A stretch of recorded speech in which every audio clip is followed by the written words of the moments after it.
Alleluia, Alleluia, Alleluia, Alleluia.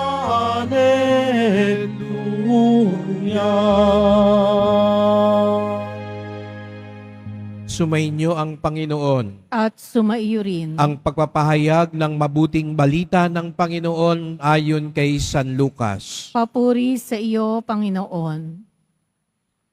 Noong panahong iyon, nakatayo si Jesus sa baybayin ng lawa ng Genesaret. Pinagkalimpumpunan siya ng napakaraming tao na ibig makarinig ng salita ng Diyos. May nakita siyang dalawang bangka sa baybayin.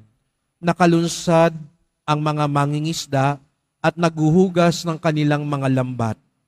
Lumulan siya sa isa sa mga bangka at hiniling kay Simong may-ari nito na ilayo ng kaunti sa tabi. Naupo siya sa bangka at nangaral sa mga tao. Pagkatapos niyang magsalita ay sinabi niya kay Simon, "Pumalaot kayo at ihulog ang mga lambat upang manghuli." Sumagot si Simon, "Guro, magdabag po kaming napagod at wala kaming nahuli. Ngunit dahil sa sinabi ninyo, ihuhulog ko ang mga lambat." Gayon nga ang ginawa nila at sa dami ng kanilang huli ay halos magkasira-sira ang kanilang mga lambat. Kaya't kinawayan nila ang kanilang mga kasamahang nasa ibang bangka upang patulong at lumapit naman ang mga ito. Napuno ang dalawang bangka na halos lumubog. Nang makita iyon ni Simon Pedro, siya'y nagpatira pa sa paanan ni Jesus at nagsabi, "Lumayo po kayo sa akin, Panginoon, sapagkat ako'y makasalanan." Nang gilalas siya at ang kanyang mga kasama dahil sa dami ng kanilang huli. Gayon din sina Santiago at Juan, mga anak ni Zebedeo, na mga kasosyo ni Simon. At sinabi ni Jesus kay Simon, "Huwag kang matakot, mula ngayon mamamalakaya ka ng mga tao." Nang maitabi na nila ang kanilang mga bangka, iniwan nila ang lahat at sumunod kay Jesus.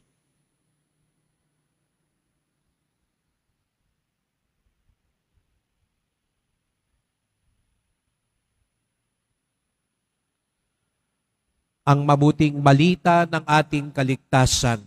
Pinupuri ka namin, Panginoong Hesukristo. Magsiupo ang lahat. Magandang umaga po sa inyong lahat at maligayang pagdating sa tahanan ng ating mahal na pong Jesus Nazareno. Pinagdarasal din natin ng mga nasa online, lalo na po mga may sakit, nag-aalaga sa may sakit, at mga kababayan kadeboto natin mula sa iba't ibang panig ng bansa daigdig na nais sumama sa pagdiriwang ng misa dito sa Quiapo, sa Basilica Minor at Pambansang Dambana ni Jesus Nazareno. Patuloy nating ipinagdarasal at sinasama sa ating mga intensyon sa misa ang mga kapatid, kababayan natin na apektado ng baha at bagyo. At nawa sa mga sandaling ito ng pagsubok ang kanilang pananampalataya sa Diyos, ang paghuhugutan nila ng lakas at ang ating pagmamalasakit at pagtulong din ay makabawas sa kanilang paghihirap na dinaranas ngayon. Ang ating simbahan sa Quiapo ay agad-agad nagpahatid ng tulong sa ating mga kapatid, lalong-lalo na sa Diocese ng Antipolo, dahil alam natin ang lalawigan ng Rizal ay isa sa matinding nasalanta ng mga baha, at tayo po'y nakipag-ugnayan na kay Bishop Ruperto Santos at agad-agad tayo nagpadala ng ating tulong. At sa kasalukuyan, tayo rin ay nakikipag-ugnayan sa Bulacan upang ipahatid din natin ang ating tulong, sapagkat ang debosyon natin sa Poong Nazareno ay nagtuturo din sa atin na umabot, magmalasakit sa ating kapwa. Dahil nga ang tahanan, ang dambana ni Jesus Nazareno ay tahanan ng bawat Pilipino. At Gayon na lamang po talaga ang ating dambana, ang tahanan. At nakakatuwa po, no? Kung mapapansin po ninyo, dalawa na yung nakadalaw sa atin ngayon na imahe ng mahal na ina. Dumating nung Sabado, ang Nuestra Señora de la Salud ng mga paring Recoletos. At ito ay imahe na kasama noon ng Nazareno sa Intramuros bago nalipat ang Nazareno sa Quiapo, ina ng kalusugan. At ngayon lang, kararating lang po, ang koronada naman po ng Birhen ng Fatima ng Marikina kasama si San Pablo de la Cruz mula sa mga Paulist Fathers na kanila ring inilagak dito sa dambana ang imahe na bagong corona lang din po ni Papa Francisco galing Marikina.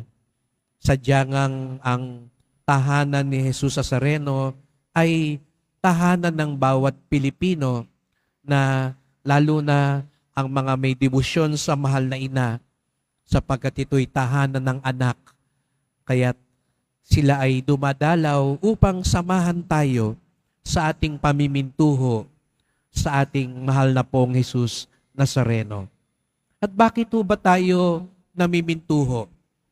Bakit ba tayo humihingi ng tulong? Sapagkat inaamin natin ang ating kakulangan. Yun daw po ang puso ng isang tunay na deboto.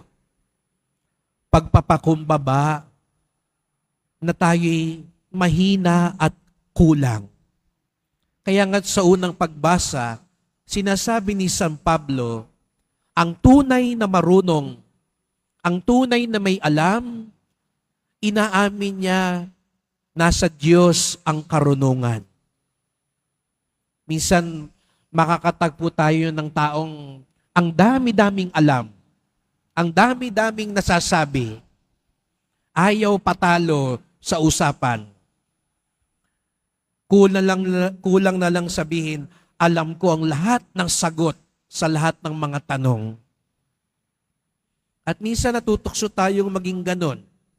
Dahil para sa atin, ang pag-amin na hindi mo alam ay isang kahinaan. Ngunit para kay San Pablo, ang pag-amin na hindi mo alam ang lahat, ang unang hakbang sa karunungan. Sino raw po ba yung maraming natutunan? Yung mga taong inaamin, marami pa silang dapat malaman sa buhay. Sino po ang taong marunong makinig? Ang taong alam niya na dapat meron pa siyang matanggap sa iba. Kaya nga't ang taong hindi marunong makinig, hindi nadadagdagan ng kaalaman. Bakit? Ang pinapakinggan na lang niya sarili niya. Kung ang pakikinggan mo lang ang sarili mo, wala madagdagdag kasi alam mo na yun. Pero kung makikinig ka sa iba, doon madagdagdagan ng iyong kaalaman. Lalo't higit kung makikinig ka sa Diyos. Kaya nga si San Pedro sa ebanghelyo natin ngayon, narinig natin papaano tinawag siya ni Jesus Nazareno. Isang mangingisda. Buong gabi, wala siyang nahuli. At dumating si Jesus Nazareno, sabi sa kanya, may nahuli ka ba? Wala nga ho eh. Pumunta ka sa banda roon, sa kabilang dako. Kung mapagmarunong si San Pedro, sasabihin niya, karpentero ka, ako ang mangingisda. Bakit mo ko tinuturuan? Buong gabi na kaming nandito, kararating mo lang. Bakit mo kami pinagsasabihan? Buti na lang, hindi ganun ang katwiran ni San Pedro. Tayo ba ho? Ganun ang katwiran natin. Huwag mo akong pagsasabihan, mas marunong ako sa'yo, mas matanda ako sa'yo, mas marami akong alam sa'yo, mas matagal na ako sa'yo. Ingat po kayo. Pag ganun lagi ang katwiran, baka hindi natin matagpuan ang biyaya ng Diyos. Buti na lang si San Pedro, dinapuan ng kapakumbabaan. Kaya nga, bagamat parang pinagsabihan siya, natitiyak ko parang nilunok niya yung pride niya. Sige, pagbibigyan ko tong karpenterong to. Pagbibigyan ko tong bagong salta na ito. At anong nangyari? Nung pinagbigyan niya, doon niya natagpuan ang nag-uumapaw na biyaya ng Diyos. Mga kapatid, ito rin po ang ating ipagdasal. Marami tayong mga tanong sa buhay na gusto natin masagot at pinipilit nating masagot. Ngunit sana dumating ang punto na aminin natin wala sa ating kamay, kundi na kay Jesus Nazareno ang kasagutan sa buhay. Kaya nga, sana po pag nagdadasal tayo, sa bandang huli, nandun yung tayo'y ipinagkakatiwala natin lahat sa Kanya. Na aminin natin, Panginoon, hindi ko alam ang lahat. Panginoon, itong hinihingi ko, pero mas alam mo kung ano ang babagay sa akin. Mas alam mo kung ano ang makakabuti sa akin. Kaya kayo na po ang bahala sa akin. Ang kalooban mo, hindi ang kalooban ko ang mangyari. Kung ganun daw po ang ating dasal, tunay tayong marunong, tunay tayong mapagkumbaba, tunay tayong magiging handa sa nag-uumapaw na biyaya at himala ng Diyos.